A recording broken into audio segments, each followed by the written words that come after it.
Dear Papa Dudut, kung gaya lang sana ng teleserye ang love life ko ay baka sa dulo ay happy ending din ang ma-experience ko.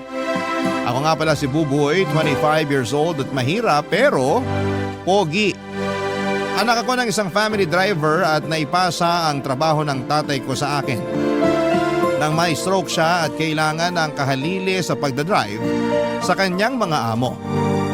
Dito na iikot ang kwento ko. Dahil sa pagiging driver ko ay nakilala ko si Yasi. Kaedad ko lamang siya ang nag-iisang anak ng mga amo ko. Siya ang pinagdadrive ko. Maganda si Yasi at mukhang artista talaga. At unang beses ko siyang nakita ay natulala ako. Para ko nakakita ng leading lady sa teleserye. Madalas siyang nakasuot ng makukulay at maiksim damit na bumabagay naman sa kanya. Matataas ang takong at laging nakasuot ng makeup. Akala mo talaga ay artista na laging nakaredy para sa taping. Panay nga ang tingin ko sa kanya at iniisip ko kung napanood ko na nga ba siya sa TV o di naman kaya ay nakita sa isang magazine. Pero sadyang maganda lang siya, sabi ng mga kasambahay nila, at hindi siya artista. Kung sagad sa kagandahan si Yasi ay sagad din ito sa kasupladahan at pagiging maarte. Alam kong tipikal na ugali na yon ng mga spoiled na mayayaman na tulad ni Yasi. Kaya lang ay nangihinayang ako sa ganda niya lalo't almost perfect na siya sa paningin ko. Pero ganoon siguro talaga, Papa Dudut. Hindi ibibigay sa iyo ni Lord ang lahat. Tulad ko, pogi lang ako pero mahirap lang at hindi rin naman ganong katalino. Paraan ito ni Lord para ipakita na pantay-pantay ang tingin niya sa lahat ng kanyang mga anak. Sa unang beses na pinag-drive ko si Yasi, nasampulan ako ng pagiging maarte at mataray niya. Hindi ko yon napaghandaan lalo't unang beses ko yon na ipinag-drive siya, Papa Dudut.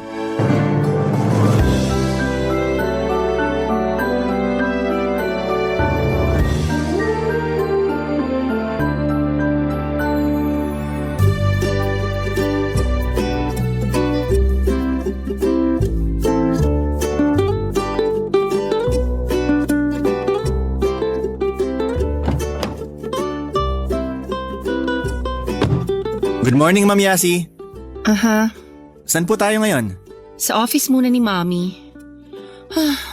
Mukhang sad girl si Ma'am Yasi ngayon ah. What? Smile naman po kayo dyan. Para ganahan ako mag-drive.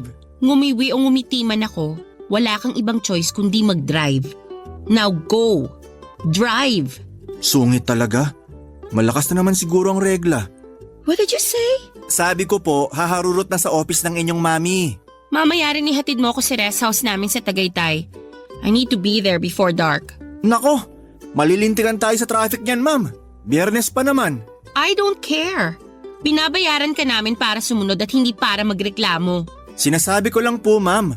Baka kasi mainis ka kapag hindi na tayo makausad. You talk too much. Pwede bang sumunod ka na lang? Gosh, ang arte. Ikaw nga tong maarte. Anong binubulong-bulong mo dyan? Wala po. Sabi ko, ang ganda nyo. I know that. Kaya lang ang arte masyado. Why are you laughing? What's so funny? Wala ma'am. May naalala lang ako. Can we just go now? Drive na, dali! Okay po ma'am. Ay, wait lang ma'am. What? Tumatawag po kasi yung nanay ko. Okay lang bang sagutin? Just make it quick. Thank you ma'am. Hello, Nay? Hello anak, naiwan mo yung baon mo rito sa mesa. Ay nako, sabi ko na eh. Kaya pala magaan yung bag ko. Nasa trabaho ka na ba? Pwede ko namang ihatid dyan sa'yo ngayon habang sabay-sabay pa yung mga jeep na dumadaan dito sa atin. Mapapagod lang kayo, Nay. Hayaan nyo na. Kakainin ko na lang mamaya pagka uwi. Paalis na rin kasi kami ni Ma'am Yasi. Eh paano ka niyan? Anong kakainin mo? Didiskarte na lang mamaya. Marami namang karinderya sa tabi-tabi. Are you done na? Can we go? Nay, aalis na po kami. Tatawagan ko na lang kayo mamaya ha. O sige, mag-iingat kayo ha. Umuwi ka ng maaga mamaya para makasabay ka sa amin ng tatay mo sa hapunan. Gagawa ako ng gelatin na panghimagas. I'm losing my cool here. Nay, mamaya na tayo mag-usap. Naiinitan na si Ma'am Yasi eh. Napahinaan ko ata tong aircon ng sasakyan. Love you, Nay. Bye. Love you too, bye-bye. Ma'am, itodo ko po ba yung aircon? What? Why? Sabi niyo po kasi losing cool eh. Nauubos na po ba yung lamig ng aircon? Teka lang po. Gosh, that's not what I meant. You know what? Let's just go.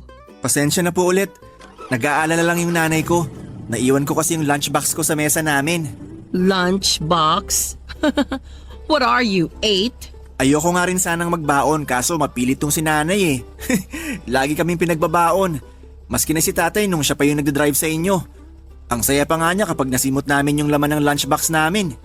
So that's how your mom shows love? Through lunchboxes?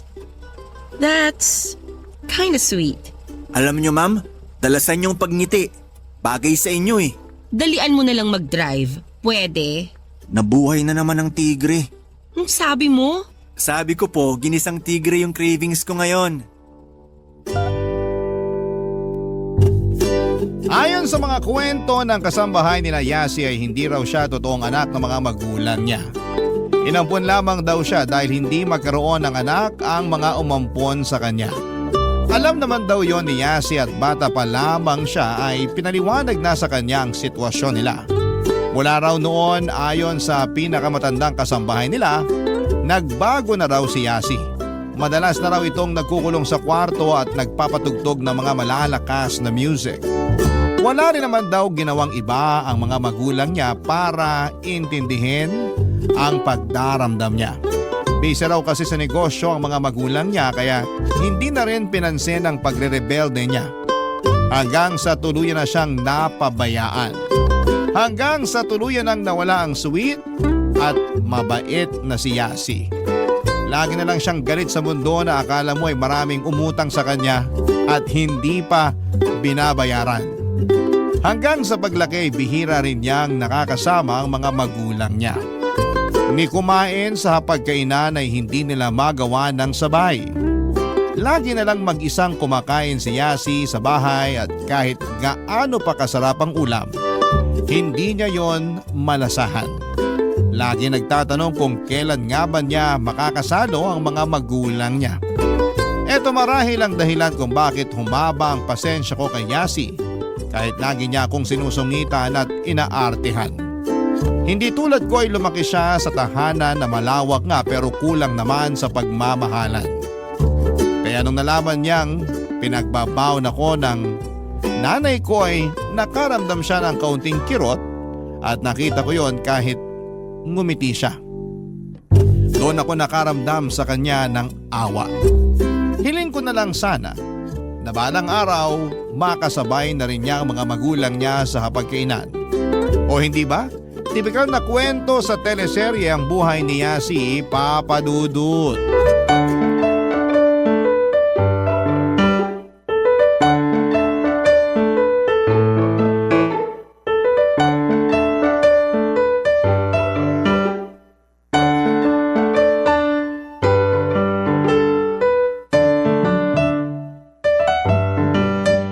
Pauwi na rin ako, Nay. Hinihintay ko na lang lumabas ng mall si Ma'am Yasi. Happy 55th birthday po ulit. Dalian mo ha. Ikaw na lang ang hinihintay. Lumalamig na tong pansit bihon. Kumusta po yung lumpiang Shanghai? Ito na nga't gusto nang tumalon sa lalagyan. Naiinip na kagaya ko. Ubus na bang pasensya ng birthday girl namin? Happy birthday ulit, Nay. Mas marami pa yung sahog na baboy sa pansit bihon kaysa sa pasensya ko. Kaya umuwi ka na. Kanina pa sumisilip-silip yung mga kapitbahay. Gusto na makikain. Gusto lang manglait ng handa ang mga yan. Ay nako, sinabi mo Let's pa. go na. Nay, nandito na po si Ma'am Yasi. Mag-drive na po ako. Pagkatapos po nito, uuwi na ako agad dyan. Love you. Oh, mag-iingat kayo ha. Ipagtatabi ko kamo si Ma'am Yasi ng pansit bihon. Ipapabaon ko sa'yo bukas. Ipainit na lang kamo. Iabot mo sa kanya ha. Naku, mukhang hindi to kumakain ng pansit bihon, Nay. Pero susubukan kong ialok. Sige po, mamaya na lang po ulit. Love you, Nay. Love you too. Sinend ko sa'yo yung address ng bahay ng friend ko. I-GPS mo na lang. Doon tayo ngayon. Hindi ka pa ba uuwi niyan, Ma'am? Kala ko po after mall ihatid ko na kayo sa bahay nyo. Well, I changed my mind. Wala naman sina mommy at daddy sa house. I'll just stay at my friend's house for a few hours until my parents get home. Saka mo na ako ihatid pa uwi. Hihintayin ko po kayo ron, ma'am. Of course. Is that a problem? Kasi, ma'am, What? kailangan ko na kasing umuwi sa amin eh. I'm your boss and I'll tell you when to go home. Now drive. Birthday po kasi ng nanay ko ngayon. Oh, Kanina pa kasi niya binibida yung pansit bihon na niluto niya. Hindi nga po ako kumain kanina para maparami ang kain ko nun mamaya pag uwi. sana pala yan muna yung sinabi mo, no? I feel bad tuloy. Hindi niyo rin naman po alam. Akala ko rin kasi ihahatid ko na kayo pa uwi after niyo mag-mall. Call your mom. Po? Tawagan mo mommy mo so I can talk to her. Po? Anong sasabihin niyo? Just call her. Now na.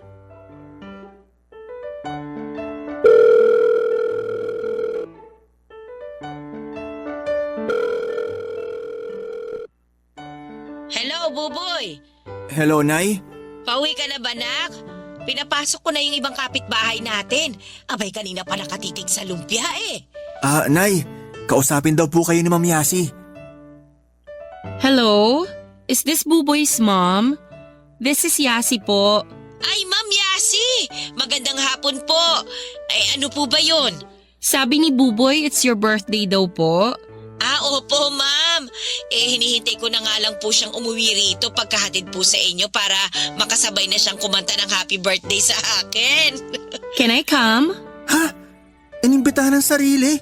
I'm not talking to you. Gusto niyo po ba talagang pumunta, ma'am? Naku, maliit lang po kasi itong bahay namin eh. Masikip at saka mainit pa. Baka po hindi niyo makayanan. It's okay po. Gusto ko lang maki-birthday. So, can I come? Papadudot lihim akong napangiti nang nag-volunteer si Yasi na pumunta sa birthday ng nanay ko. Pagkatapos ng usapan nila ay inabot na sa akin ni Yasi ang cellphone ko pabalik. Sinabi niyang imbitado na raw siya sa birthday ng nanay ko. Akala ko nga dediretso muna kami sa bahay ng friend niya bago kami pumunta sa bahay. Pero sinabi niyang i-cancel na lang daw namin ang pagpunta sa friend ko. Mas mahalaga raw ang birthday ng nanay ko. Lihim akong kinilig noon at parang sa teleserye, yung tipong umaamo na yung tigring leading lady. Ganon ang feeling. Napangiti ako ng palihim pero nahuli rin niya ako. Tinanong niya kung bakit ako ngumingiti. Nagsinungaling ako, papadudot, at sinabing na-excite lamang ako makauwi ng bahay para makakain na ng pansit bihon. Tumango lamang siya at saka nilabas ang mga pinamili niyang gamit sa mall. Nang maipit kami sa traffic ay pinapili niya ako sa mga bag na binili niya kung alin daw yung sa tingin ko ay magugustuhan ng nanay ko. Regalo na lang daw niya. Tumanggi ako at sinabing hindi na kailangan.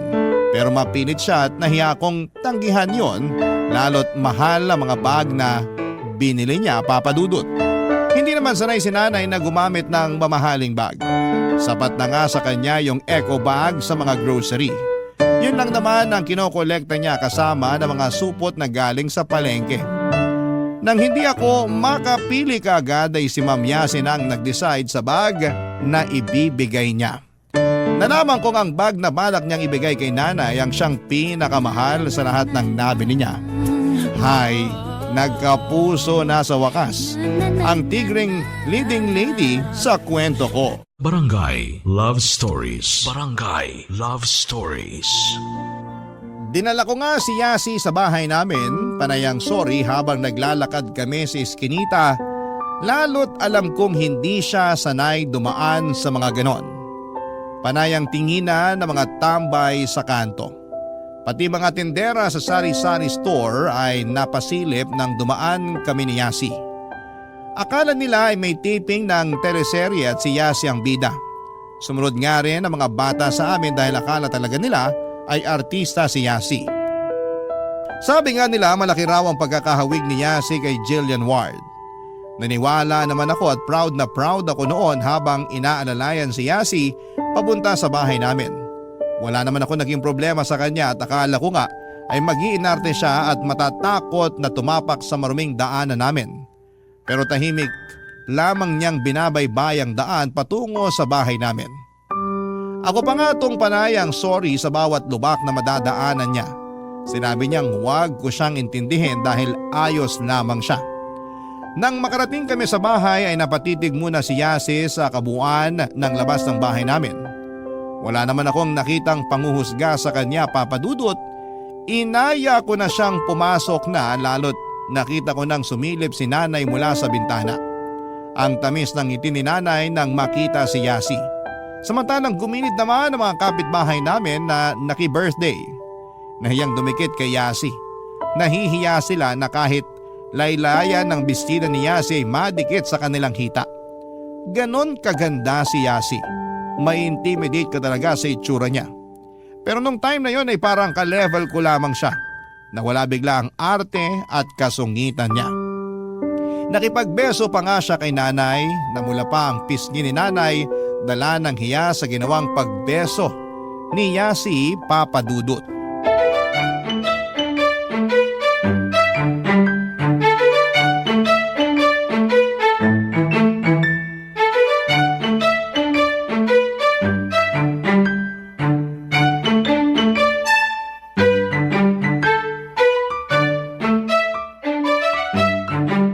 Ay nako, pasensya na po sa pisngi ko, Ma'am Yasi. Nahawa na sa mantika ng lumpiang piniprito ko. That's okay po. Happy birthday! Salamat po. Pasensya na rin po sa masikip at maliit naming bahay. Sana hindi naman kayo nahirapan na makarating dito. Buboy anak, itutok mo nga rito kay Ma'am Yasi yung electric pan. Yung kalilinis ko lang ha, yung kulay blue. Ang daya ni nanay. Pag ako yung maalikabok na electric fan ang pinapagamit. Ay nako, kasi kanal ka. Aircon naman itong si Ma'am Yasi. Ay, maupo po kayo, Ma'am Yasi. Salamat po. Nasaan pala si tatay? Natulog saglit. Nananakit daw yung tuhod gawa ng rayuma. Ano, gisingin ko ba? Wag na po. Hayaan nyo na lang na magpahinga. Happy birthday po pala ulit. I'm sorry kung na-late kami. I didn't know it's your birthday kaya nagtagal ako sa mall eh. Ay okay lang po yun, Ma'am Yasi. Ang importante nandito kayo. Ito pala yung gift ko. Ito po oh. Ay! Shoulder bag! Naku! Mukhang mamahalin pa po ito ah. Naku, Ma'am Yasi, wag na lang po. Sapat na pong kayo nakarating dito. Wag ka ng etyos dyan, Nay. Tanggapin mo na. Kumislap na yung mata mo eh. Nahuli ka na. Humanda ka sa akin mamaya, Buboy. Ma'am, sobra po itong binigay ninyo. Sigurado po ba kayo rito? It's okay po. I have too many bags na rin naman na at home. You can have that one. It's actually my favorite among the 5 bags I bought today. Ano raw? Maganda raw yung bag. Do you eat brown noodles with small pork and small vegetables, ma'am? Brown noodles? Yung pansit bihon. Nay, di na kailangan Inglesin yun. Yeah, I would love some. Sa kalumpia. Pinagpa-fry ako ni Yaya Miding ng lumpia pag birthday ko. Pambansang handa kasi sa birthday ang lumpia. Masarap itong ginawa ko. Ipagbabalot kita, Ma'am Yasi, para maiuwi mo. Hatian mo na lang ang Yaya Miding mo, ha? You can just call me Yasi. Ay, nakakahiya naman po. Boss kayo ng asawa at anak ko eh. It's okay. Tapos naman na work nila so I can just be Yasi to them. Ma'am Yasi. Just Yasi. Again, your job's done for today. Yasi, okay lang bang wag mo masyadong damihan yung English mo kay nanay? Baka magmayoma na yan sa kaka-English eh. Mayoma? Joke lang po yun ng mga kanal na katulad ko. Aircon nga pala kayo. Hindi nyo magigets. Anyway, thank you sa pagpayag na pumunta ako dito sa house nyo. I like mga birthdays eh. It's my favorite. Normal na birthdayan lang po ito, ma'am. Siguro mas maganda tsaka mas masaya kapag may birthday sa inyo. It's not. Hindi po. I always spend my birthday alone. Well, sometimes with our helpers. Hindi nyo po nakakasama parents nyo? I don't even get to spend their birthdays with them. But I'm used to it. That's just how we are wired, I guess. Buboy, bakit may wire? Nay naman, panira ng moment. Isa hindi ko nga naintindihan eh. Ay, hayaan nyo Yasi. Kapag may birthday dito sa barangay namin, invited ka lagi. Really? Ay, joke lang yon. Pero gusto mo talaga maki-birthday dito sa amin? I would love to. Sabi ko nga, birthdays are my favorite. Nakita ko nga ang saya sa mga mata ni Yasi habang sinasabi ang huling linya niyang yon, Papa Dudut. Hindi man namin naiintindihan ang buo ang mga sinasabi niya dahil English. Pero sapat nang maintindihan namin sa kanyang mukha na totoong masaya siya. Yun marahil ang unang beses na nakita ko siyang ganon kasaya. Naglagay si nanay ng pansit bihon, lumpiang Shanghai, pritong manok at kaldereta sa paper plate. Nagulat nga si Yasi dahil pinagsama-sama ni nanay ang mga pagkain sa isang plato. Tapos, inabutan din siya ni nanay ng pink na gelatin na maraming pasas sa ibabaw. Yun ang unang beses na nakatikim si Yasi noon. Natuwa siya. Nakatatlong gelatin siya ng gabing yon. Nakikanta rin siya sa video kaya tuwang-tuwa sa kanya ang mga kapitbahay namin. Maski ako ay natutuwa habang pinagmamasdan siyang nakikisama sa mga katulad namin. Ni sa hinagap ay hindi ko naisip na makakasama ko sa ganong pagkakataon si Yasi. Alas 9 na noon ng gabi nang magpahatid na si Yasi pauwi sa bahay nila. Maaga pa kasi ang flight niya. Nagpaalam na ito sa lahat ng mga tao sa bahay at saka niyakap ng mahigpit si nanay. Doon ko nakita na parang nangungulila talaga si Yasi sa pagmamahal ng isang ina o ng isang magulang. Pagkatapos noon ay inalalayan ko na siyang makalabas ng bahay. Papasok na sana kami ng kotse nang bigla niyang makita ang nagbebenta ng fishball at ibang street food. Agad niya akong hinila patungo doon. Gusto raw niyang matikman ang mga yon. Napangiti na naman ako. Tipikal na pangyayari yon sa isang teleserye kung saan ang mayamang leading lady ay kakain ng street food. At bilang leading man na galing naman sa hirap, ako ang guide niya sa magandang experience na yon. Maraming kinuha si Yasi at nang makontento na siya, ay naupo kami sa gilid para ubusin yon, Papa Dudut. Doon na rin napakwento si Yasi tungkol sa buhay niya.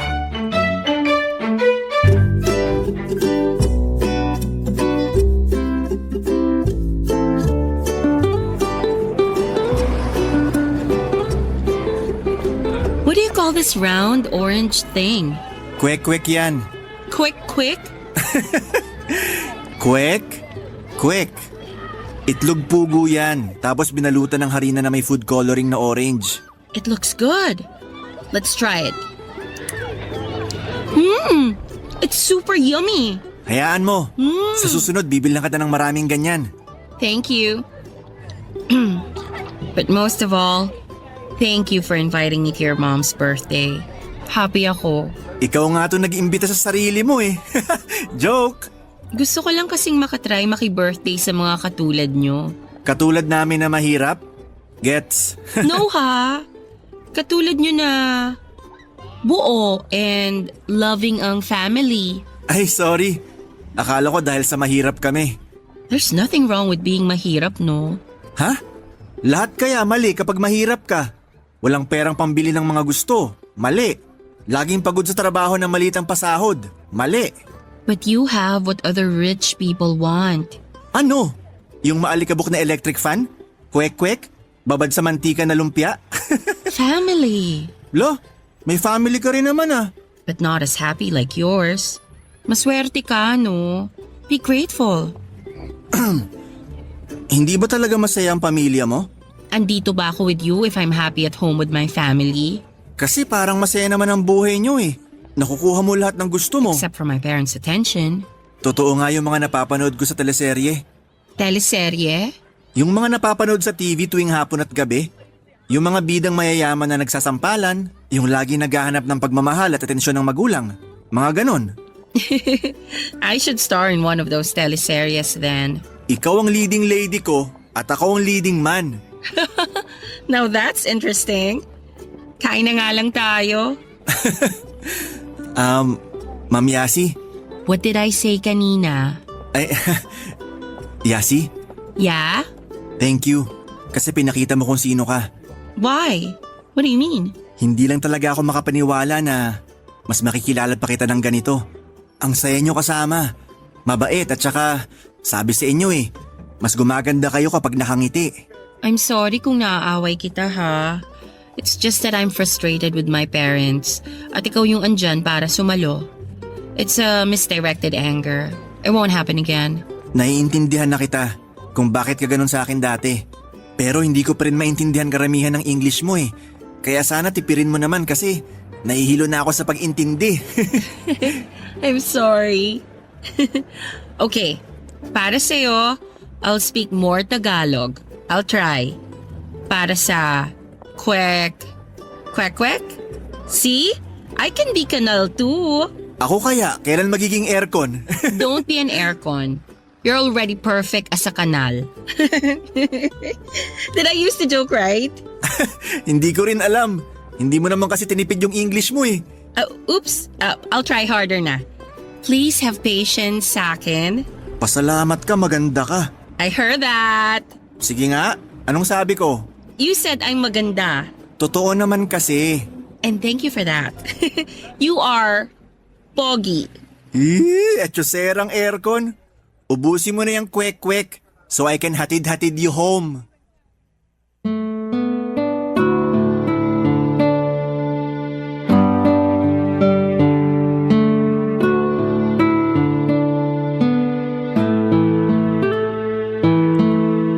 Nagkatawanan pa kaming muli ni Yasi habang tinutuloy ang kwentuhan at pagkain ng street food. Yun na siguro papadudod ang pinakamasayang gabi para sa akin. Panay lang ang titig ko sa kanya habang nagkukwento siya. Hindi ko talaga maintindihan karamihan ng mga sinasabi niya pero naaaliw lamang akong makita kung gaano siya kaganda at kasaya ng gabing yon. Siya ang pinakamaganda sa paligid. Nagliliwanag ang kanyang ganda. Mas maliwanag pa kesa sa mga poste ng ilaw sa gilid. Nang maubos na namin ang street food ay naglakad na kaming muli para makapasok na sa sasakyan. Tinuloy pa rin namin ang kwentuhan at pinagdasal ko nga na sana ay maipit kami sa traffic para humaba pa ang oras na magkasama kaming dalawa. Habang napapaligiran kami ng iba't ibang ilaw sa paligid na sinasabayan pa ng liwanag mula sa mga bituin sa kalangitan, baduy na ba papadudot? Ganito kasi ata kapag nai-in-love ka na. Ganito kasi yung mga napapanood kong eksena sa teleserye kapag nagkakamabutihan na ang leading lady at ang leading man. Natupad naman ang hiling ko at naipit kami sa traffic pero hindi yon inalintana ni Yasi. Masaya pa rin siya. Nagpakwento siya sa akin tungkol sa mga masasayang ala-ala ko sa mga magulang ko. Habang nagkakwento ako ay hindi ko mapigilang makaramdam ng awa sa kanya dahil magkahalong saya at inggit ang nakikita ko sa mga mata niya. Pero mabilis lang siyang magiging masaya kapag naaalala niya kung paano siya inalagaan ni nanay habang kumakain ng gelatin. Panay daw kasi ang paypay ni nanay sa kanya dahil natatakot si nanay na pagpawisan si Yasi. Napailing na lamang ako noon at sinabing ganon din si nanay sa akin noong bata pa lamang ako. Parang ginagawa niya akong barbecue na pinapaypayan ng walang tigil para maluto na. Doon ko na nga napatawa si Yasi papadudot. Muli na naman akong napatingin sa kanya at napakaganda talaga ng leading lady ko kapag totoong masaya siya. Sana'y palagi na lang ganon. Sana'y palagi na lang siyang masaya. Barangay Love Stories. Barangay Love Stories. Naging close na kami ni Yasi at hindi na niya hinayaan na tawagin ko siyang ma'am. Madalas na niya akong nakakasama kahit saan siya pumunta. Hindi na lang niya ako pinaghihintay sa sasakyan niya at minsan ay nagro-road trip na lamang kami papadudot. Parang hindi na nga trabaho ang inaatupag ko kapag kasama ko siya. Para na lamang kaming magjowa na nagbabakasyon. Nakakakilig. Mas lalo pa ngang naging mabait si Yasi sa akin papadudot at umuupo na rin siya sa tabi ko kapag nasa biyahe kami. Kaya parang hindi ko na ramdam na isa akong driver lang. Marami na rin siyang nakuwento sa akin. Lalo na yung mga masasakit at malulungkot na experience niya sa magulang niya. Naawa talaga ako. Kaya naman ang ginawa ko kapag hindi siya busy ay dinadala ko siya sa bahay namin para makasama niya ang mga magulang ko. Gusto kong ma-experience niya kung paano alagaan at bigyan ng atensyon ng mga mapagmahal na magulang. Kapag nasa bahay nga si Yasi, halos ayaw na niyang umuwi sa bahay nila. Masaya siyang nakatabi kay nanay habang nanonood ng mga teleserye. Ako naman ay nagdadala ng merienda na galing sa tindahan para mapagsaluhan namin habang nanonood. Tuwang-tuwa na noon si Yasi, lalo na kapag may dala pa akong kwek-kwek na naging paborito na niya. Pinakamasaya naman siya kapag nakakasalo namin siya sa hapunan. Kahit ano pa ang ulam namin, napaparami ang kain niya, lalo't napapasarap din ang kwentuhan habang nasa hapagkainan. Simple lang pala talaga ang gusto ni Yasi, ang may pamilyang makasalo sa pagkain. Isang pamilyang makakasama niya sa anumang okasyon, kasi yon ang wala sa kanya, Papa Dudut.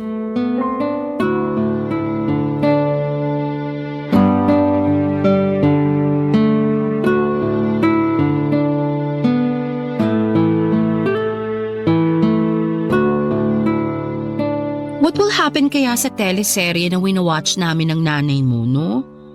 Will the leading lady and leading man end up together? Happily ever after kaya? Huling 2 linggo na pala yun, no? Ang bilis. Parang kailan lang tinatarayan ng leading lady yung leading man niya. Parang kailan lang magkababata lang sila na nagra-run sila sa farm. Tapos nagagalit yung nanay ng leading lady kapag nakikipaglaro siya sa leading man kasi mahirap lang si leading man. But that didn't stop them. They make laban for their relationship. Ginalit tuloy nila yung matapobreng nanay ng leading lady. Ayun, pinatapon sa Amerika yung leading lady. The evil mother even offered a huge sum of money to the leading man, no? Para tigil-tigil na niya si leading lady. Hindi tigil-tigil. Tigilan yung tamang salita para riyan. Oh, I'm sorry. You know naman may dila. Not sanay pa rin sa Tagalog but I've improved a lot, no? Diba? Ang laking improvement. Naiintindihan ka na nga ni nanay. Tapos si tatay hindi na nagtutulog-tulugan para lang maiwasang sagutin yung mga tanong mo na puro English. Nakaka-proud ka. I'm really happy kasi my Tagalog is getting better. Thank you, ha. Nako, wala yun. Ikaw pa ba? Ako pa ba? Nginig-nginig pa? Nanginginig pa. Alright. Yasi, Yeah? may gusto sana akong sabihin sa'yo eh. What is it? Nahihiya ako eh. Oh, don't be. Ako lang to. Kasi Oh, wait. Bakit? Tumatawag na ba ang mami mo? No, but my boyfriend is. May boyfriend ka pala? Hindi ko alam. Yeah, but most of the time I feel like I don't have a boyfriend at all. He's just like my parents. Di ako binibigyan ng time and attention. Yun lang. Unlike you. Ha? Lagi mo akong binibigyan ng attention and you always put up with me. You're better than my boyfriend. You're better than my parents. English? Anong ibig mong sabihin? All I wanna say is... Buboy? No, I can't. I'm sorry, I just can't. Anong you can't? Pwede yan. Ano yun? Sabihin mo sa akin. Kahit English pa yan, iintindihin ko. I'm falling for you. But it's wrong. We can't be together because... Langit ka at lupa ako. Kanal ka. Aircon ako. Iwan mo na siya. Ako na lang ang mahalin mo. Tayo naman kasi ang bagay eh. Promise, hindi kita gaganunin. It's not that easy. Pero... Pero ano? Our parents already arranged our marriage. Ikakasal na kami next year. Pero hindi siyang para sa'yo. But his family is good for our business. Paano na tayo? Tumakas na lang kaya tayo. They can find us. Wala tayong matatakbuhan. We just have to accept that... It's too painful, I can't even say it. Na hanggang ganito na lang tayo. Magmamahala na lang sa malayo. If only kanal din ako. O kaya ako naman yung aircon. So paano na tayo? Is this our last night together? Baka naman pwedeng huling 2 linggo na lang. Extended? Due to public demand. I love how you make me laugh. I love you. I love you too, Buboy. You just don't know how much you Uy, mean to me. Buboy! You're the Anak! best part of my day, Buboy. Buboy! Yasi. Anak, gising! Yasi. Gising! Yasi! Asan si Yasi? Ano nangyayari? Pinadala na ba siya sa Amerika? Nananaginip ka na naman. Paano yan tawag mo dun sa boss mo? Panaginip lang? Ay oo, bumangon ka na riyan at malilate ka na sa trabaho mo. Huwag mong kalilimutan ng lunchbox mo sa mesa ha. Baka maiwan mo na naman. Gigisingin ko lang ang tatay mo para makasabay na sa atin na mag-almusal. Bumangon ka na riyan ha. Napakamot na lamang ako sa ulo, Papa Dudut. Isang panaginip lang palang lahat. Napailing na lamang ako dahil nabitin ako sa eksena. Magsasabi na sana ng I love you si Yasi sa akin pero natabla pa ng panggigising ni nanay. Abangan ko na lang tuloy sa susunod na panaginip. Pero kung hindi man ako dalawing muli ni Yasi sa panaginip, pwede ko namang ulitin na lamang ang madalas kong ginagawa. Ang magpantasya ng teleseryeng love story para sa aming dalawa. Madalas ko yung ginagawa sa tuwing hinihintay ko si Yasi na matapos sa pagsha-shopping niya sa mall o kaya ay sa pakikipag-maritesan sa mga kaibigan niya. Iyon ang pangpatay ko ng oras. Ang magpantasya ng mga pag-asa na may pag-asa kaming dalawa kahit kanal ako at aircon siya. Sa ganong paraan ay parang naitatawid ko sa posible ang hindi pwedeng mangyari. Kahit sa pantasya at panaginip lang maging kaming dalawa, kahit sa pantasya at panaginip lang ay makita niya rin ako hindi bilang isang driver kundi bilang isang leading man sa totoong buhay. Nagayos na ako noon at sinabayan na sa pag-almusal ang mga magulang ko. Sinumbong pa ako ni nanay sa tatay ko tungkol sa panaginip ko kay Yasi. Kinantsawan lang ako ni tatay pero malaman ang payo niya sa akin. Sinabi niyang dapat alam ko kung saan ako lulugar para hindi ako masaktan. Sabi ko, panaginip at pantasya lang naman yon. Pero umiling si tatay at sinabing pwede raw doon magsimulang masaktan ang puso ko. Hindi na ako umimik noon at saka tinapos na ang almusal ko at nagpaalam na sa mga magulang ko. Excited na akong masilayang muli ang kagandahan ng boss kong si Yasi. Nai-imagine ko na naman kung gaano siya kaganda sa mga makukulay at maiiksi niyang damit na tineternohan niya ng mataas na takong at make-up. Kahit lagi niya akong tinatarayan at inaartihan, para sa akin ay siya pa rin ang leading lady na gusto kong ipaglaban.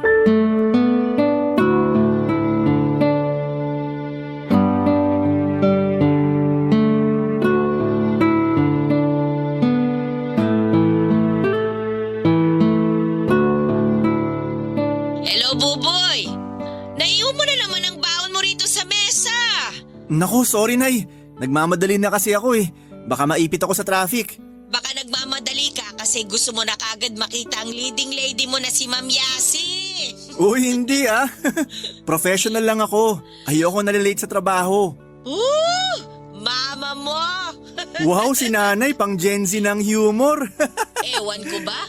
Nahawa na ako rin sa pinapanood kong mga Gen Z sa teleserye. Oy, siya, sige na. Magtrabaho ka na riyan. Ilagay niyo na lang po sa ref yung lunchbox ko. Kakainin ko agad pagka uwi ko. Anong oras ka kaya makakauwi niyan? Hindi ko pa po alam eh. Baka magpahatid pa si Ma'am Yasi sa sa bahay ng boyfriend niya. Oy, selos ka no?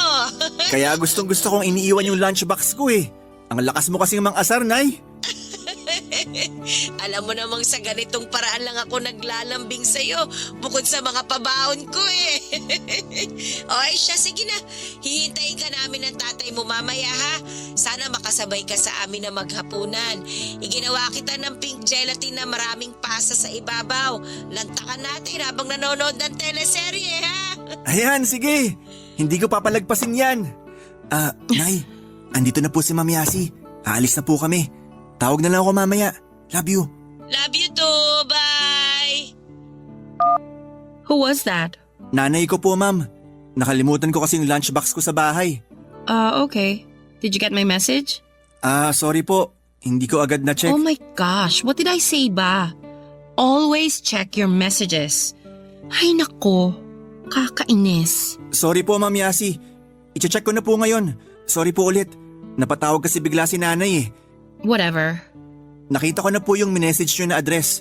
Dito na po ba tayo pupunta? Yeah, and make it quick. My boyfriend's already there na. Mansa rin niyo pala ngayon, Ma'am Yasi. How did you know that? Fina-follow ko po kayo sa IG.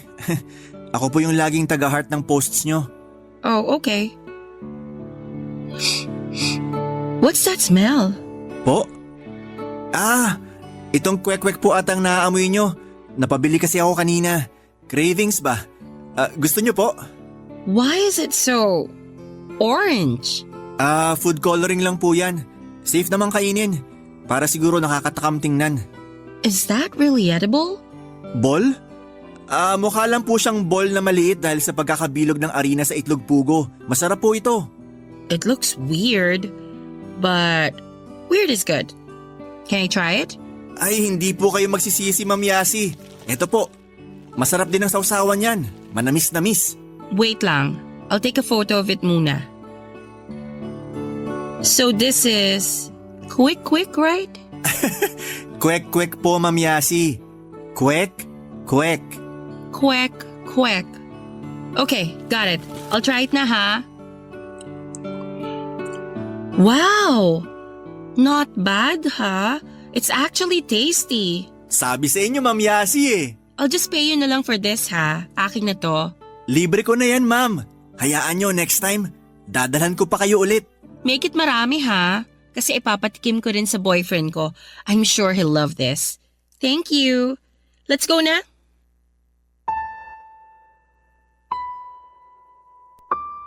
Pinagmamasdan ko si Yasi sa rearview mirror habang masayang nilalantakan ng kwek-kwek na binili ko. Kahit papaano ay may natupad sa pantasya ko ang mapakain ng leading lady ko ng kwek-kwek. Kahit yun lang masaya na ako. Alam ko naman na sa realidad ay hindi na yon madaragdagan pa dahil meron na siyang ibang mahal at nagmamahal sa kanya. Tinigil ko na muna ang pagpapantasya at nag-focus na lamang sa present time kung saan ay masaya siya habang ka-video call ang boyfriend niya at binibida ang kwek-kwek na bigay ko sa kanya. Binanggit niya sa kanyang boyfriend na ako ang nagbigay. Masaya na ako doon. Kahit papaano napasali na ako sa mundo niya kahit isang eksena lang. Kahit extra lang ako sa buhay niyang maala-teleserye ang datingan. Sa pantasya ko kasi ay siya ang leading lady ko at ako ang leading man. Pero sa realidad siya ang leading lady at ako naman ang driver niyang sunod-sunuran. At OTW na siya sa totoong leading man niya. Kung gaya lang sana ng teleseryang love life ko ay baka sa dulo ay happy ending din ang ma-experience ko. Sa dulo ay mukha pa rin namang teleseryang love life ko. Yun nga lang, hindi ako ang ka-happy ending ng leading lady na pangarap ko. Pero hindi roon nagtatapos ang kwento ko dahil may book 2 ng love life ko, Papa Dudut. Makikilala ko na rin ang totoong leading lady ko, ang babaeng tinakda ng direktor na magpapasaya sa akin hindi lang sa pantasya kundi pati na rin sa totoong buhay. Hihintayin ko lang yon. Mangyayari din yon. Maraming salamat nga pala sa pakikinig sa aking kwento. Sana'y mapakinggan namin ito ng nanay ko sa Spotify dahil ito ang paborito naming libangan tuwing umuuwi ako ng bahay. Muli ay maraming salamat po sa inyo. Ang inyong kapuso at kabarangay forever, Buboy. Dear Papa Dudut, kumusta po kayo? Sana ay palagi kayong nasa mabuting kalagayan. Ako po si Danilo, 42 years old at taon-taon ay naging panata ko na ang magbigay ng aginaldo at regalo sa mga dating kapitbahay ko sa Quezon City, kung saan ako lumaki. Nagsimula ako noong binata pa lamang ako at hanggang sa nagkaasawa na ako ay lagi pa rin akong bumabalik sa lugar na yon. Dahil para sa akin ay sobrang importante ng mga taong nakatira doon. Masarap sa pakiramdam na isa ako sa mga nagbibigay ngiti sa mga bata tuwing Kapaskuhan. Nakikita ko kasi ang sarili ko sa kanila at kung paanong nabuo ang mga ngiti ko sa labi dahil na rin sa tulong ng mga kapitbahay namin noon. May dalawa akong anak, Papa Dudut, at 12 years na kaming kasal ng asawa kong si Emeline. Nagtatrabaho naman bilang manager sa Australia. Noong nagkapamilya ako ay kinailangan kong umalis sa Quezon City para bumuo ng bagong buhay kasama ang asawa ko sa Pasig. Kahit papaano ay nalayuman ay naging supportive pa rin naman sa akin ng asawa ko sa naging panata ko kada Kapaskuhan. Sa katunayan, kahit noong nasa abroad na siya, bago pa man sumapit ang Disyembre, ay nagpapadala na siya sa akin ng isang malaking box na naglalaman ng mga laruan at damit para may maipamigay ako sa mga bata sa Quezon City pagsapit ng Pasko. Nakakatuwa nga dahil minsan mas excited pa si Emeline kesa sa akin.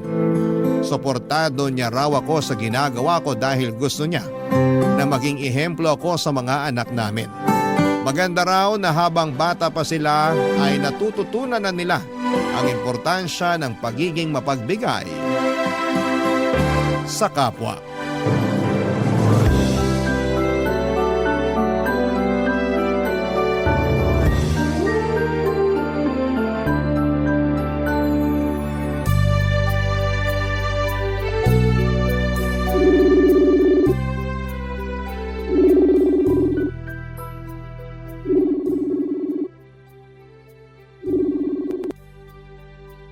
Hello? Hello Emeline, may dumating na package dito sa bahay. Ito na ba yung sinasabi mo na pinadala mo? Dumating na ba yung package? Ang bilis ha? Oo, yan nga yun. Mga laruan, damit at libro yan. Pwedeng panregalo sa mga batang binibisita mo sa QC tuwing Pasko. Ang aga mo naman yata magpadala ngayon. September pa lang ah. Mas mabuti na yung maaga kesa naman nung nakaraang taon. Akala ko hindi na aabot sa Pasko yung package ko kasi na-delay. Inagahan ko na this year para hindi na magka-aberya. Sabagay, mas maganda na nga yung mas maaga. Kapag may extra pa ako, magpapadala uli ako ng isa pang box. Baka sakaling umabot pa. Ang dami na nito. Baka nga abutin na ako ng ilang araw sa pagbabalot nito kapag dinagdagan mo pa. Mas maganda na yung sumobra kaysa kulangin. May mga siningit din pala akong regalo dyan para sa mga anak natin. Itago mo na lang para hindi nila makita. O sige, problema ko nga ngayon kung saan ko ilalagay itong mga to eh. Ang dami. May bagong bukas kasi na dollar store dito sa amin. Natuwa ako kaya medyo naparami yung nabili ko. Alisin mo na lang yung mga pagkain dyan sa box tapos iwan mo yung mga laruan. Saka mo na lang ilabas kapag malapit na yung Pasko. Marami-raming gift wrapper ang kakailanganin natin dito. Hindi mo na kailangan bumili ng gift wrapper. May siningit na rin ako dyan sa box. Talaga? Galing naman ang asawa ko. Talagang nai-prepare mo lahat ha? Ako pa ba? Check mo nga ng maigi kung kumpleto. Baka mamaya kulang-kulang na pala yan. Gagawin ko mamaya kapag tulog na yung mga bata. Baka makita nila yung regalo nila eh. Hindi na sila masurprise sa Pasko. Anong oras na ba dyan? Alas 5 pa lang ng hapon dito. Ganun ba? Alas 8 na ng gabi dito eh. Matutulog na ako maya-maya kasi maaga papasok ko bukas. Kumain ka na ba? Oo, kumain na ako. Nagluto ako ng roast chicken kanina. Wow, sarap naman. Huwag kang mag-alala, matitikman mo rin naman yun pag uwi ko. Ipagluluto ko kayo ng mga anak natin. Kailan naman yan? Next year pa. Tagal pa nun. Hindi, ngayong Pasko na mismo. Teka, ngayong December? Matutuloy ka na umuwi ngayong taon? Oo, na-approve na yung leave ko. Talaga? Mabuti naman kung ganon. Nako, sure ako, matutuwa yung mga bata kapag nalaman nila na makakauwi ka pala this year. Huwag mo na munang sabihin sa kanila. Gusto ko silang i-surprise pagka uwi ko. O sige, ikaw ang bahala. Hindi ko sasabihin sa kanila. Mabuti yan. At least mararanasan mo ulit na magpasko dito sa Pinas. Kaya nga eh. Tsaka na-miss ko na rin yung ginagawa mong pa-Christmas party sa mga bata. Gusto ko join this year kaya ginawan ko talaga ng paraan para makauwi ako. Magtatagal ka ba rito? Isang linggo lang yung na-approve na vacation leave ko eh. Baka hanggang Christmas lang ako. Babalik din agad ako bago mag-New Year. Ah, sandali lang pala. Akala ko pa naman makakasama kita sa bagong taon. Hayaan mo na. Mas importante yung magkakasama tayong pamilya sa Pasko. Tsaka yung Christmas party nga yung habol ko, diba? Bigla tuloy ako na-excite. Sana December na para makauwi ka na. Mabilis lang naman ang mga araw eh. Tingnan mo, bukas di mo na mamalayan, December na pala. Gusto mo bang kausapin yung mga bata? Nandyan ba sila? Nandun sila sa sala gumagawa ng assignment nila. Sandali, tatawagin ko lang. Wag na, hayaan mo na lang muna silang mag-aral. Tatawag na lang ako uli mamaya bago ako matulog. Maliligo muna ako. Okay, sige, sakto. Magluluto pa lang ako ng hapunan namin. Okay, tawag na lang ako mamaya. Bye-bye! Bye!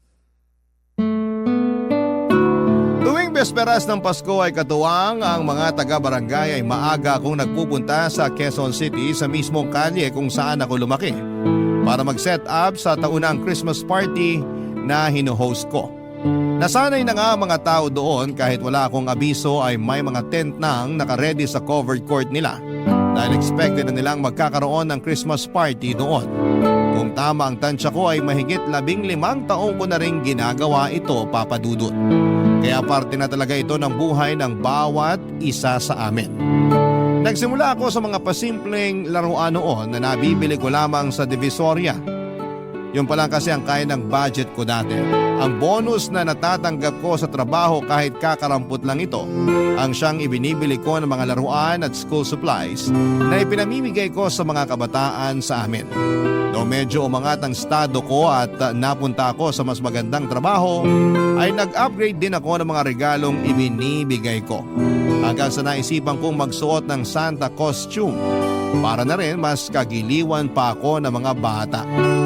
Simula noon ay tinawag na akong Kuya Santa ng mga kabataan sa amin.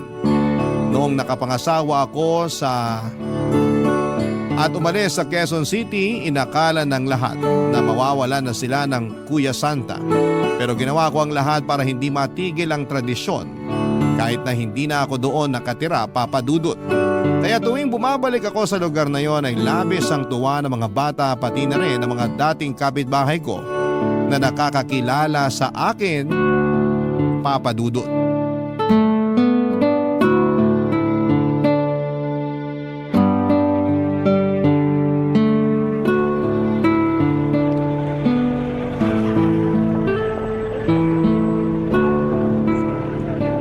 Dito na ba yun? Di ko na maalala kung saan tayo na Christmas party nung huli eh. 3 years ago na rin kasi nung last akong sumama sa'yo. Oo, dito na nga yun. Baka kasi naninibago ka bago tong covered court eh. Kapapatayo lang nila. Nag-request na ako sa barangay na dito natin idaos yung mga Christmas party natin kada taon. Ang dami na palang nagbago rito. In fairness maraming in-improve tong lugar nyo. Kaya nga eh. Malayong malayo na kumpara nung kabataan ko. Ibang-iba na itsura. Nakakalungkot tuloy kasi hanggang sa alaala ko na lang makikita yung dating lugar na kinalakihan ko. Hindi naman maiiwasan yan. Ang mundo, constant na nagbabago, kaya maganda yung gumagawa tayo ng memories oras-oras para kahit papano. Magbago man, may magandang alaala tayo mula sa nakaraan. Katulad ngayon, tong Christmas party na gagawin natin para sa mga bata, memory na naman to na hindi natin makakalimutan. Tama ka. Magandang core memory din to para sa mga anak natin. Malay natin, sila ang magtuloy nito paglaki nila, di ba? Teka, nasa na pala yung mga anak mong yun? Ayun, pagkababa ng sasakyan, nakipaglaro agad. Nakita nila yung mga kalaro nila last year. Nakakatuwa naman, may mga kaibigan na pala sila rito. Danilo, ikaw na ba yan? Ay naku, ikaw nga! Magandang araw po, Chang Miling. Halika nga rito, payakap nga. Ang taba-taba mo na. Mahilig kasi ako sa pagluluto ngayon eh, kaya medyo napabayaan na yung katawan ko sa kusina. Kasama ko nga po pala asawa ko, Chang Miling, si Emeline. Magandang araw po. Ay sus, si Emeline na pala ito. Hindi na kita nakilala. Halika, yakapin din kita. Kamusta po kayo? Eto, mabuti naman. Malakas pa rin kahit tumatanda na. Dito ka na ba ulit sa Pilipinas? Hindi po, nagbabakasyon lang po ako. Aalis din siya bago mag-New Year, Chang. 1 linggo lang daw siya magbabakasyon dito. Hindi ka magbabagong taon dito? Hindi po pinapili ako sa trabaho kung Christmas o New Year. Christmas na lang yung pinili ko para makasama ako rito sa Christmas party ngayon. Di rin kasi pwedeng iwan yung trabaho ko kahit holiday. Ay ganun ba? Ay kailan ka pa dumating? Nung makalawa pa po. Namiss mo siguro ang Pasko rito sa Pinas, ano? Opo, sobra. Ibang-ibang Pasko dito kaysa sa Australia. Mas masaya kaya rito. Ay, Chang, kanino pala pwede magpatulong para ma-set up na natin tong lugar para sa Christmas party natin mamayang hapon? Sandali, magpapatawag ako ng tanod sa barangay. Ano bang kailangan gawin? Magde-decorate po muna kami ni Emeline, pero yung sound system, Chang, patulong kami na ikabit. Okay, sige. Pupunta ako dun sa barangay para magtawag ng tulong. Marami-rami din kasi itong regalo na dinala namin, Chang. Maraming inuwing pasalubong si Emeline eh. Opo, marami rin po akong dalang pasalubong para sa inyo. Talaga? Naku, salamat. Kaninang umaga ko pa talaga kayo inaabangan eh. Alam nyo ba na makailang beses na akong nagpabalik-balik dito para tignan kung nandito na kayo? Hindi po ba kayo nabisuhan ni Danilo? Naku, Danilo, dapat nag-a-update ka kay Chang Miling. Wala namang cellphone si Chang Miling, kaya hindi ko rin siya makontak. Wala. Dapat binilan mo. Paano na kung may emergency? Paano kanya tatawagan? Tanong mo kay Chang kung bakit wala siyang cellphone. Ay naku, ayoko. Hindi ako marunong yan. Binigyan ako ni Danilo ng cellphone pero ibinalik ko rin. Natatakot akong gumalaw ng ganyan. Baka kung ano pang mapindot ko. Paano kayo nakokontak ni Danilo kapag may binibigay siya sa inyo? Yung kapitbahay namin ang tinitext niya. Minsan siya na mismong nagpupunta rito para dalawin ako. Medyo naging madalang na ngayong taon kasi lumalaki na rin ang mga anak niyo. Masyado na itong busy sa buhay. Kailangan niyo pong aralin kung paano gumamit ng cellphone para makatawag kayo kapag may kailangan kayo. Naku, wag na. Mahina na ang mga mata ko para sa ganyan. Huwag mo na siyang pilitin. Ako nga di ko napilit na mag-cellphone si Chang Miling eh. Tara na, mag-setup na tayo. Nandyan na yung mga bata oh. Nakaamoy na agad sila. O sige, sasaglit lang ako sa barangay para magtawag ng tanod. Sige po, balik po kayo agad.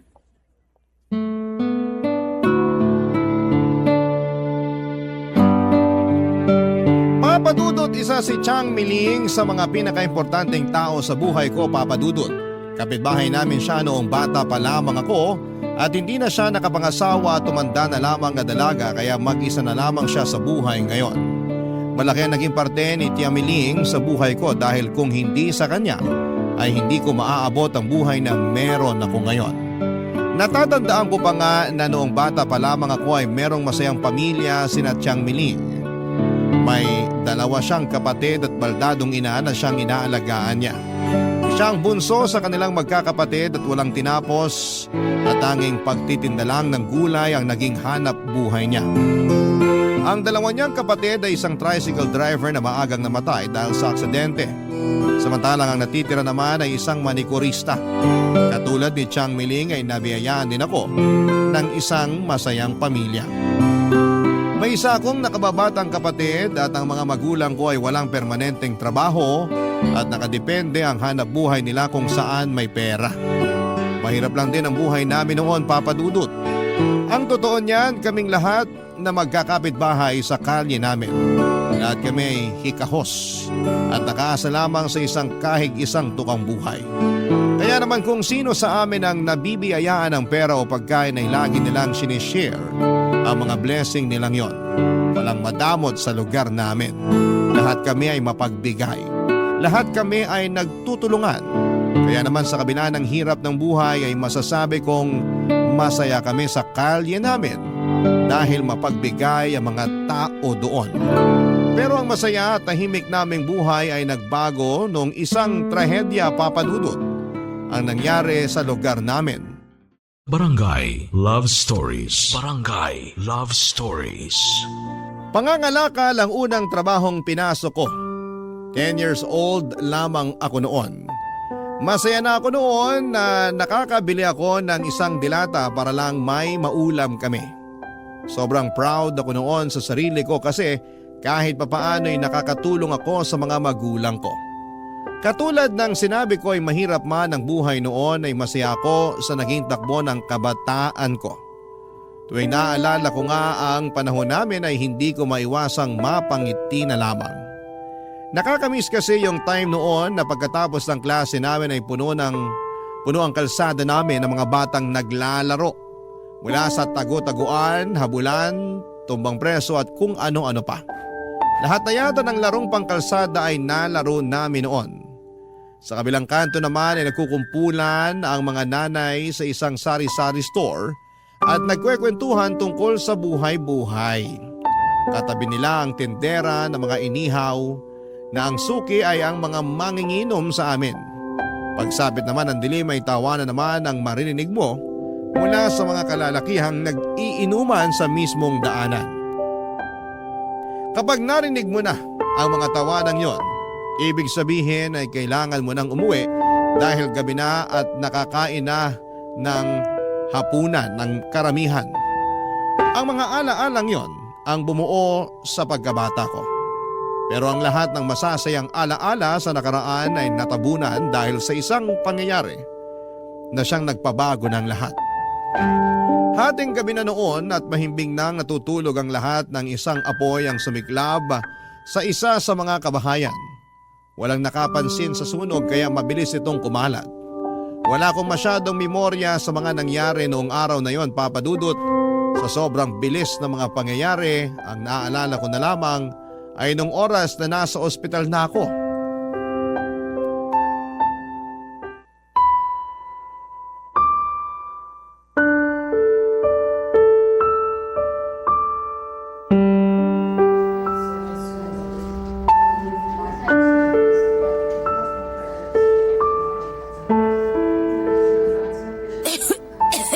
Danilo?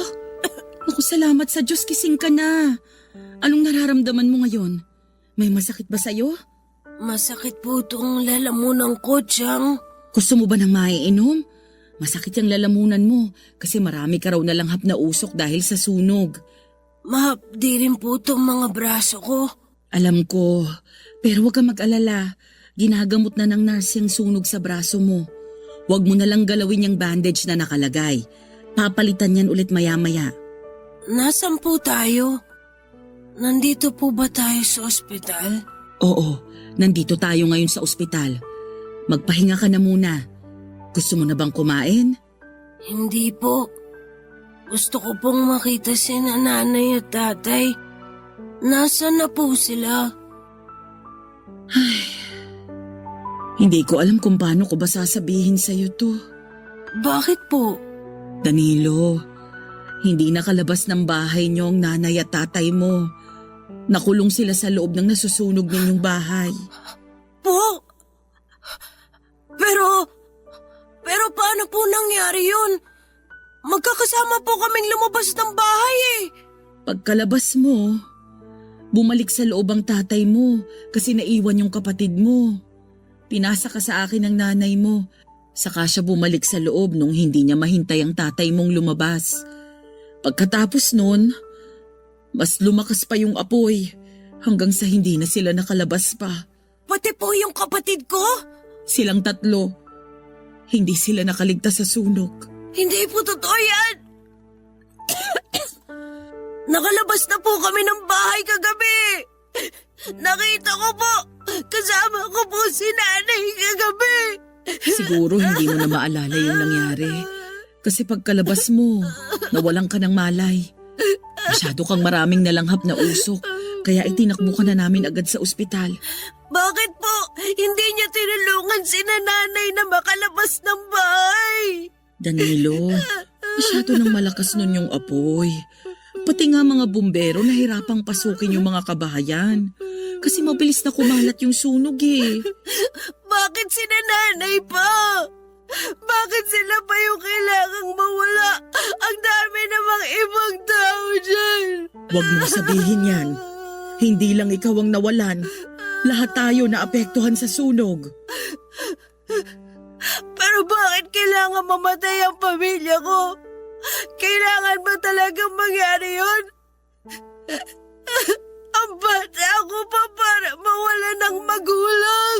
Alam kong nasasaktan ka ngayon dahil sa nangyari. Lahat tayo nasasaktan. Ako rin nawalan ng magulang sa sunog. Hindi rin nakaligtas si nanay. Nawalan din ako ng kapatid. Yung ate ko, sinubukan niyang iligtas si nanay. Pati siya nadamay. Danilo, marami tayong nawalan. At wala sino man ang may gusto sa nangyaring yun. Hindi ko alam kung anong rason kung bakit tayo yung binigyan ng ganito kabigat na problema. Pero hindi magandang ipasa sa iba yung pinagdadaanan natin. Kailanman, hindi magandang ihiling na sana sa iba na lang nangyari ang nangyari sa atin. Hindi ko lang pong matanggap na wala na ang pamilya ko. Sana namatay na lang din ako. Sana hindi lang din ako nakaligtas. Danilo, naiintindihan kita sa nararamdaman mo ngayon. Pareho tayo ng kinatatayuan. Pero imbis na hilinging namatay ka na rin, magpasalamat ka na nakaligtas ka. Para saan pa po na naligtas pa ako kung wala na akong pamilya ngayon? Nandito pa naman ako. Pwede mo akong ituring na pamilya. Hindi ba't noon pa man? Pamilya na ang turingan nating lahat? Lahat tayong magkakapit-bahay, sabay-sabay tayong babangon. Lahat tayo, maghihilahan pataas para makabawi sa trahedyang to. Nawalan tayo ng kadugo, pero hindi tayo nawalan ng pamilya. Yan ang lagi mong tatandaan. Naiintindihan mo ba yon? Opo. O sige, pumangon ka na dyan para makakain ka na. Subukan mong kumain kahit masakit ang lalamunan mo. Maya-maya may titingin ulit sa'yo. Kung wala ng problema, baka pauwiin din tayo ngayong araw. Sige po. Sana po makalabas na tayo. Gusto ko na pong umalis dito. Kung gusto mong makalabas dito sa lalong madaling panahon, kumain ka na. Halika, tutulungan kitang bumangon dyan.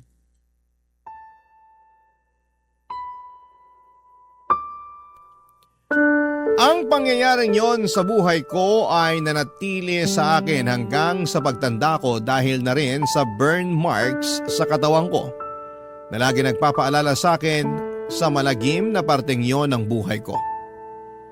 10 years old lamang ako noong nawalan ako ng pamilya.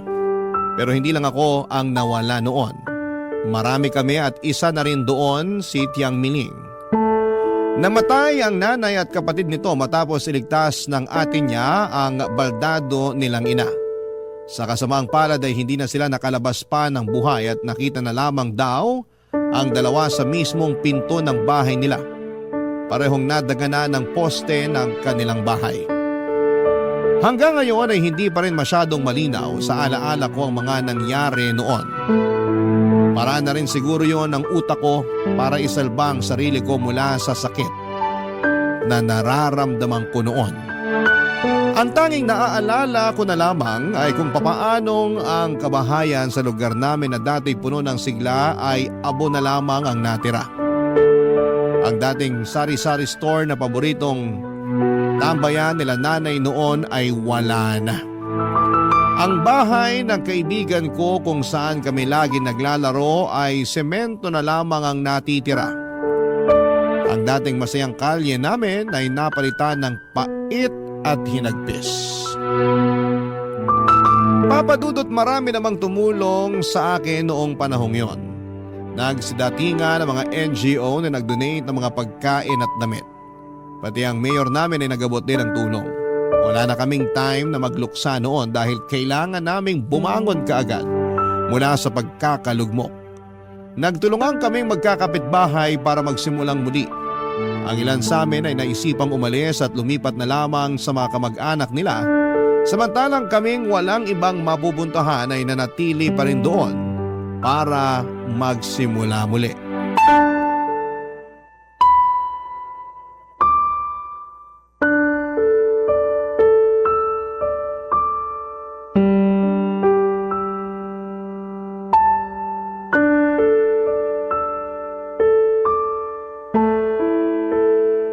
O Danilo, bakit hindi mo pa ginagalaw yung pagkain mo?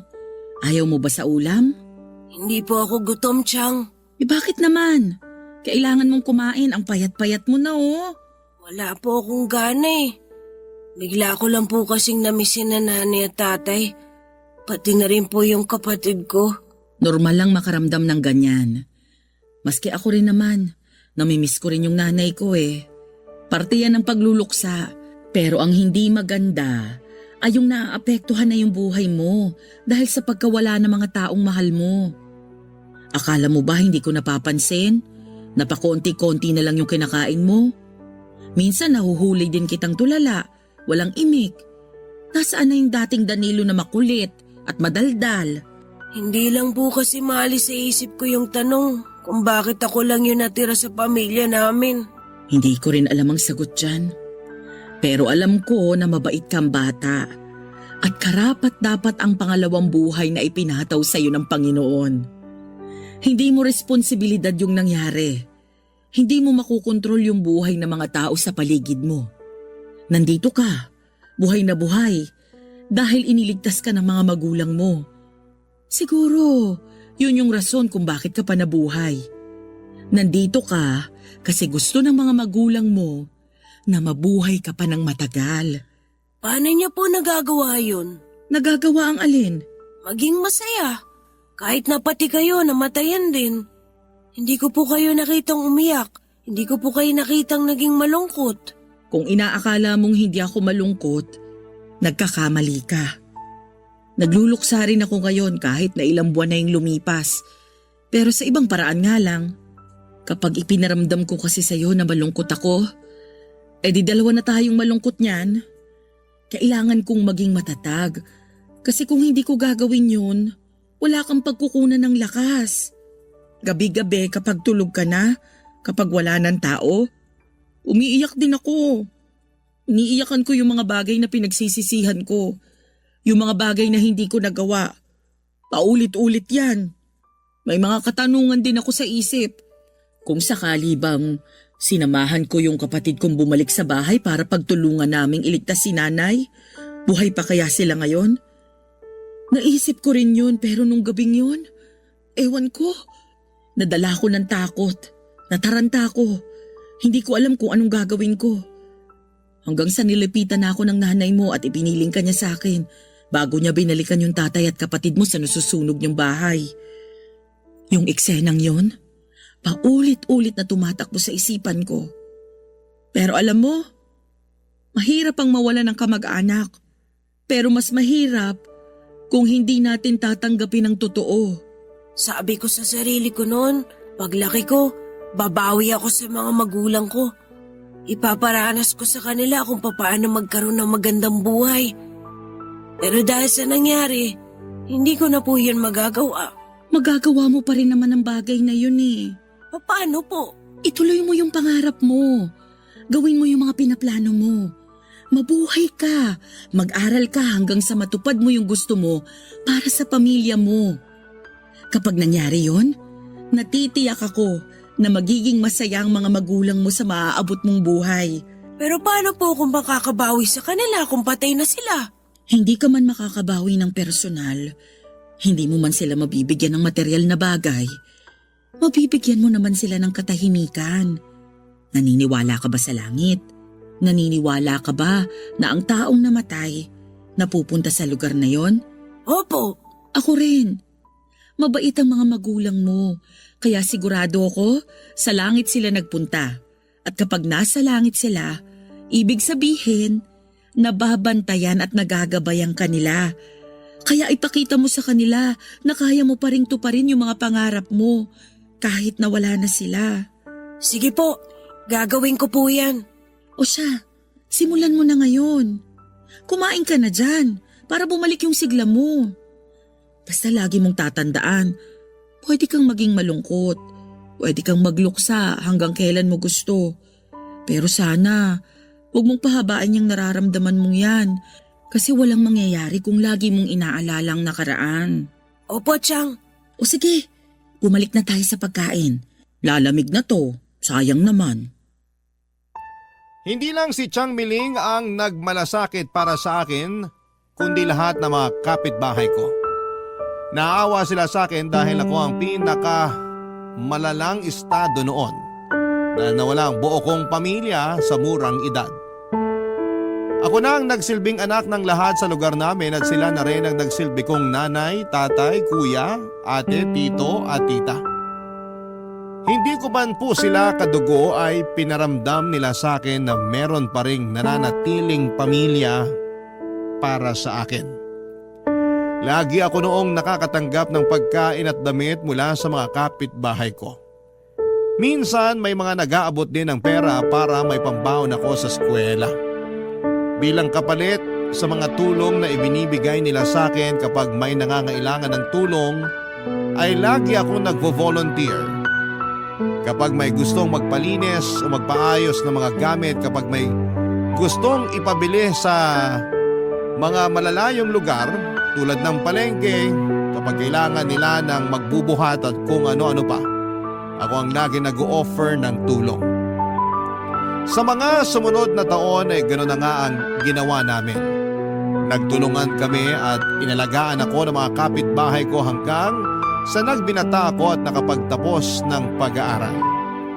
Hanggang ngayon ay lubos na natutuwa ang puso ko sa kabutihang ipinakita sa akin ng mga taong hindi ko man kadugo ay itinuring ko ng tunay kong pamilya.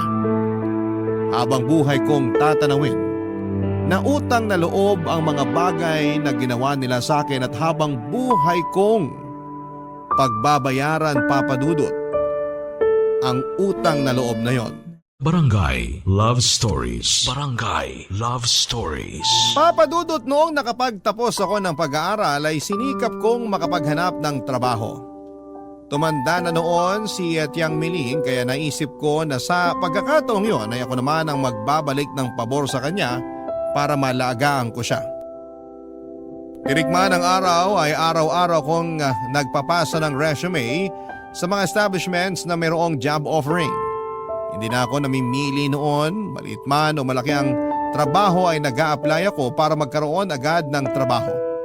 Kaya naman kung ano yung unang nag-offer sa akin ng trabaho kahit na hindi akma sa tinapos ko ay kinuha ko kaagad ito.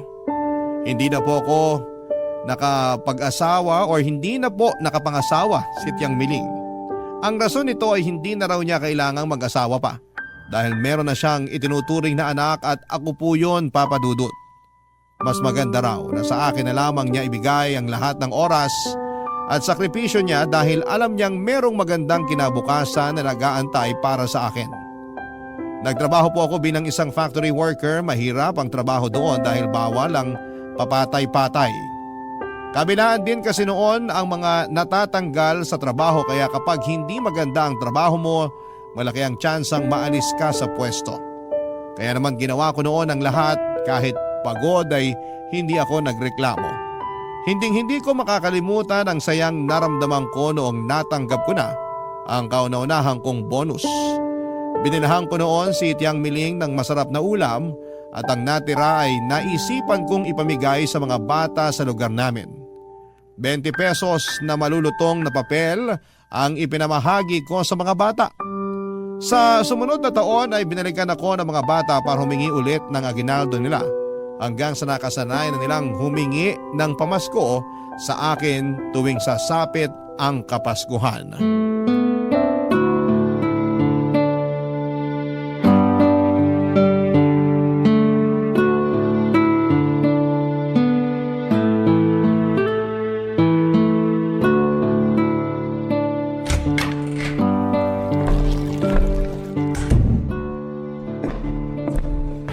Chang?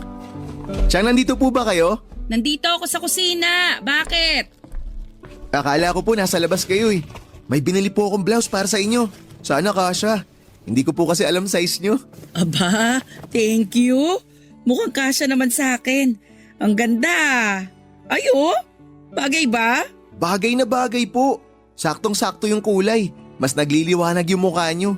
Dapat pala dilawang lagi nyong isuot eh. Anong meron? Bakit bigla kang napabili ng blouse para sa akin? Natanggap ko na po kasi yung Christmas bonus ko.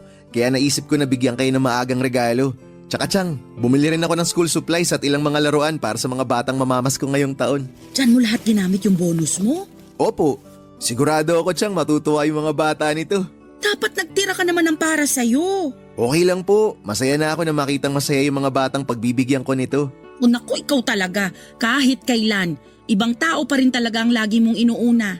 Manang-mana ka talaga sa nanay mo na sobrang bait. Gusto ko po kasing sorpresahin yung mga bata ngayon. Imbis na pera, naisip ko po na mamigay na lang ng regalo para naman meron silang mabubuksan sa Pasko. Ako kasi, hindi ko naranasang magbukas ng regalo tuwing Pasko eh. Kaya sa kanila ko na lang ipaparanas yun. Napakabuti talaga ng loob mo. Sana pagpalain ka pa ng Panginoon para marami ka pang batang mapasaya. Ang totoo po niyan, Chang. Mas napapasaya ko po yung batang Danilo dahil dito sa ginagawa ko. Dito na lang po kasi ako makakabawi sa pagkabata ko eh na maagang nasira. Na siyang dapat naman. Ang mahalaga, Masaya ka dito sa ginagawa mo. Masaya naman po ako, Chang. Ang totoo po niyan, sobrang natutuwa nga po ako tuwing Pasko kasi ibang-iba yung saya kapag nakakapagbigay ka kesa yung ikaw yung nakakatanggap. Tinatanong nga sa akin ng mga kapitbahay natin kung tatakbo ka ba raw sa politika, kaya ka taon-taon na namimigay ng aginaldo. Sabi ko sa kanila, sadyang mabait ka lang talaga. Naku, hindi ko naman po kailangan pumasok sa politika para makatulong eh. Sapat na po sa akin to. Hindi man malaki yung tulong na naibibigay ko, at least nakakatulong ako. Maliit man ang tingin mo dito sa ginagawa mo, pero para sa mga batang pinibigyan mo ng regalo, malaking bagay na to para sa kanila. Sana nga po, ganun yung nararamdaman nila. Ano ba yung binili mo? Patingin nga. Heto po, may mga pencil case, lapis, ballpen, tsaka notebook po. Siyempre, meron ding mga laruan, mga manika, baril-barilan. Gusto mo ba tulungan kitang magbalot ng mga yan? Sige po, Chang, para po mas mapabilis tayo. Pero bago natin gawin yan, may ipapakita po muna ako sa inyo. Ano yun? Meron po akong biniling damit para sa akin eh. Eto po oh. Ano yan? Costume po ni Santa Claus. Mag-aala Santa po ako sa Pasko habang namimigay ng regalo sa mga bata. Ang payat-payat mo? Paano ka magiging Santa niyan? Malaking tao si Santa. Di ako po yung payatot na version. Tama nga yung sinabi ko. Ayaw mo talagang maging politiko kasi ang gusto mo pala, maging Santa Claus. Naisip-isip ko po kasi, Chang, mas maganda eh. Kasi si Santa inaabangan. Natutuwa yung mga tao sa kanya. Nagbibigay siya ng saya at saka pag-asa sa mga tao. Kesa naman sa mga politiko na tao ang lumalapit sa kanila.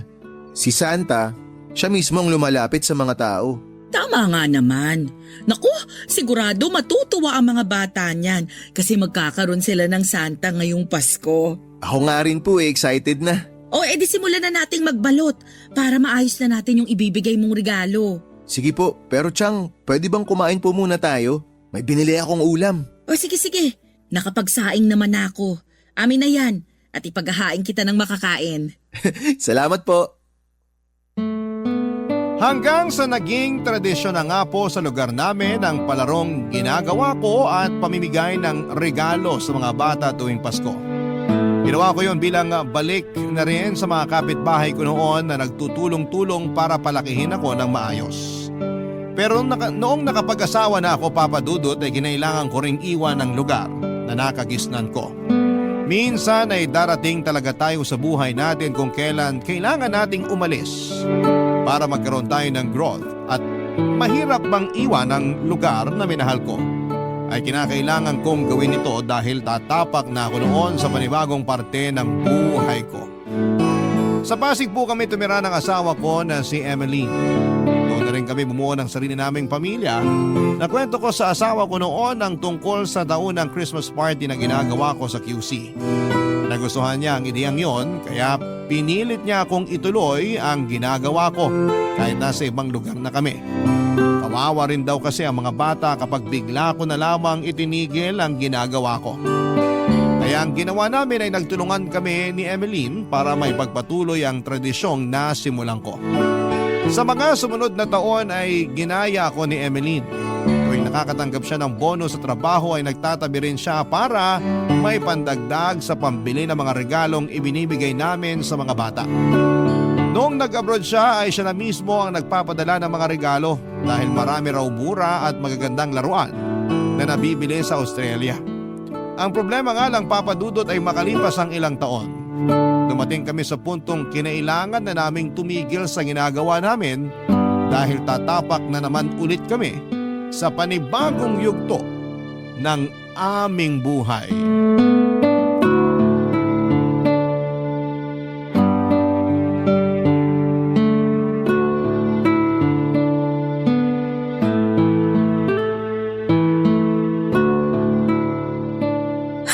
Sa wakas, natapos din yung Christmas party. Grabe yung energy ng mga bata. Oo nga eh. Halatang tumatanda na tayo. Hindi na tayo makasabay sa kanila. Hindi talaga mauubusan ng lakas yung mga batang yan. Pinaghandaan nila tong araw na to eh. Kung sa bagay, once a year lang kung mangyari to kaya dapat lang talagang pinaghahandaan. Nakakatuwa nga kasi pati yung mga bata na hindi taga rito, dumayo rin para lang makilaro. Sikat na kasi ang pa-Christmas party mo, kaya pati sa ibang lugar inaabangan ka. Mas lalo na ngayon na mga imported pa yung mga pinamimigay ninyo. Agawan sila sa mga tsokolate. Pati nga matatanda nakikipag-agawan rin. Wala na tuloy natira para sa akin. Naku, Chang, huwag kayong mag-alala. May tinabi akong isang bag ng chocolate para sa inyo. Sabi ni Danilo, paborito niyo yung chocolate na may peanut butter? Marami pa nun sa kotse. Talaga? Yun din yung pinilahan ko kanina habang namimigay kayo. May isang piraso naman akong nakuha kahit papaano. May nakatago talaga para sa inyo, Chang. Hindi lang isang piraso, kundi isang buong paper bag pa. Naku, sasakit na naman ang ngipin ko niyan. Okay lang yun, Chang. Wala namang kayong ngipin Ikaw talaga?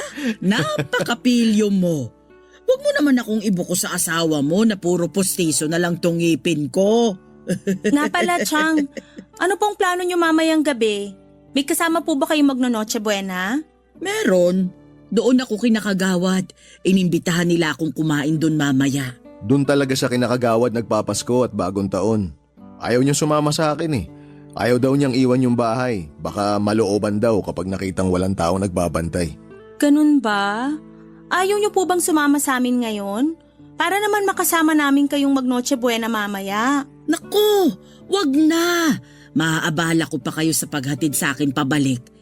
Ibibigay ko na sa inyo itong gabing to para sa inyong pamilya. Eto namang si Chang parang hindi pamilya. Ikaw na nga yung pamilya ko simula pagkabata ko, di ba? Kaya dapat kasama ka rin namin mamaya para buo tayo. Tsaka napaka-importante po ng gabing to para sa amin. Opo, Chang. Kaya kailangan samahan niyo kami ngayong gabi. Bakit? Ano bang meron mamayang gabi?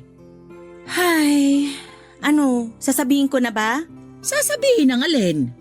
Chang, may ibabalita po sana kami sa inyo Ano yun? Ikaw na magsabi, Emeline. Chang, baka ito na po yung huling Pasko namin dito. Ha? Bakit naman? Nilalakad ko na po kasi yung papel ni Danilo tsaka ng mga bata. Lilipat na po kaming pamilya sa Australia. Ano? Aalis na kayo rito sa Pinas? Mas marami pong opportunity doon kaysa dito Kaya naisip namin ni Danilo na doon na lang manirahan para na rin sa future ng mga anak namin. Paano na yung mga bata dito? Wala nang darating na Santa para sa kanila tuwing Pasko. Bale, Chang, napag-usapan na po namin ni Emeline yan. May ikipag-coordinate na lang po kami dito sa barangay para sila na magpa-Christmas party kada Pasko.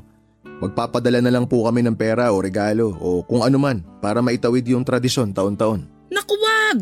Huwag kang magtitiwala sa mga tao rito. Yung ibibigay nyo sa kanila, mapupunta lang sa bulsa nila yan. Hindi nila yan gagamitin para sa mga bata. Naku, maniwala kayo sa akin. Hindi ka na nasanay sa kalakaran dito sa bansa natin? Yun na lang po yung tanging paraan para mapagpatuloy namin yung tradisyon na to Ako na lang. Ako na ang papalit sa'yo. Mas mapagkakatiwalaan mo ko. Ako ang magiging Santa sa susunod na taon. Huwag kayong mag-alala. Talaga po, Chang? Ayos lang sa inyo? Oo. Ako ang magpapatuloy sa tradisyon na sinimulan natin. Actually, mas magandang idea nga yan. Oo nga, ang ganda ng naisip nyo, Chang. Sa totoo lang, mas maganda talaga kung kayo ang papalit sa akin pag nagkataon. Pag-usapan natin yan mamaya. Sandali at magpapalit lang ako ng damit. Antayin niyo ako. Sasama ako sa inyo pa uwi. Hindi pwedeng hindi ko kayo makasama ngayon. Ngayong aalis na pala kayo. Bakit naman ngayon nyo lang sinabi sa akin? Pasensya na po kayo, Chang. Gusto po kasi namin na makasiguro muna bago namin ibalita sa inyo. Ay, mamimiss ko kayo. Ako rin po, Chang. Sobrang mamimiss ko po kayo. O siya, sandali lang. Ayoko maiyak dito. Mamaya na lang tayo mag-iyakan. Magbibihis lang ako ng damit. Sandali lang ha. Sige po, hintayin ka po namin. Magliligpit po muna kami dito. Ngayon ay sa Australia na ako nakatira kasama ang buong pamilya ko, Papa Dudut. Tuwing namimiss ko ang Pilipinas ay lagi akong nakikinig sa inyong programa sa Barangay Love Stories para mapawi ang pagkalumbay ko. Kaya nga po naisipan ko ring sumulat sa inyong programa para ma-share ang kwento ko at baka sakaling marami ang ma-inspire at tularan ang ginawa ko noon. Nakakatuwa rin siguro kung meron ding ibang Kuya Santa sa iba pang lugar na patuloy na nagbibigay ng kasiyahan sa mga bata. Habang wala kami sa Pinas ay si Tiang Miling ang nagpatuloy sa tradisyon namin tuwing Pasko. Wala nang Kuya Santa nila pero nananatili naman si Lola Santa. Hindi rin namin pinabayaan si Tiang kahit na nasa Australia na kami. Buwan-buwan ay nagpapadala ako ng pera sa kanya dahil katulad ng sinabi ko ay habang buhay kong ibabalik ang utang na loob ko na nakuha ko mula sa kanya noong bata pa lamang ako. Nangako ako sa kanya na ako nang bahala sa kanya hanggang sa tumanda siya kaya wala siyang dapat na ipag-alala. Sa ngayon, Papa Dudut, ay patuloy ang pag-iipon namin ni Emeline para mapagandaan ang bakasyon na gagawin namin one of these days. Nais namin itaon sa December ang bakasyon namin para naman maranasan ulit namin ang Pasko sa Pinas. Papa Dudut, maraming salamat po. Dito na po nagtatapos ang kwento ko and happy holidays po sa inyong lahat at sana'y magkaroon kayo ng maayos at masayang selebrasyon ng Kapaskuhan. Mabuhay po kayo. Ang inyong forever, kapuso at kabarangay, Danilo.